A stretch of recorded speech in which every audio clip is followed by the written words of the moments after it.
দেখো বসিরহাটে চলে এসেছি প্রথম হাইজিন ফুচকা ট্রাই করতে। এই রয়েছে ফুচকা, যার যেরকম খুশি। আচ্ছা আমি এটা নেবো, কিন্তু এই কি জল? লেবু জল। আরে বাবা দেখো, এই যে লেবু জল, দেখি ট্রাই করে দেখি। ভালো কিন্তু। 10 টাকায় 5টা, আমাদের ওখানে 10 টাকায় 3টে পাওয়া যায়।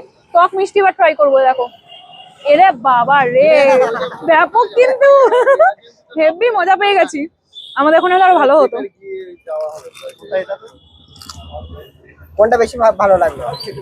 টক মিষ্টি। টক মিষ্টিটা ব্যাপক, আমি এটাই নেবো। এ বাবা, আমি কি ভাসিয়ে দিচ্ছি টক জলটাকে? হায় ভগবান, মিলে গেছে। ফুচকা টক জলে ভাসছে, ভাবো। ফুচকাটা এরকম ধরতে হবে না, ধরতে পারছি না। হ্যাঁ ধরতে পারছি না তো। ও আচ্ছা বুঝেছি, হাতে নিয়ে ধরতে বলছে। দেখি আচ্ছা আর কি আছে? টক জল। এই দেখো,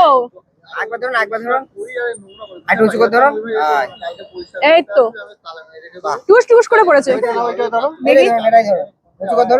আরে বাবা, এমনি মজা পেয়ে গেছি আমি, বিশ্বাস করো।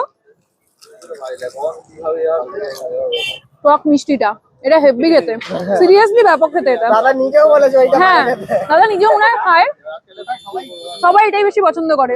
তো আমাদের ওখানে তো পাওয়া যায় না এরকম হাইজেনিক ফুচকা।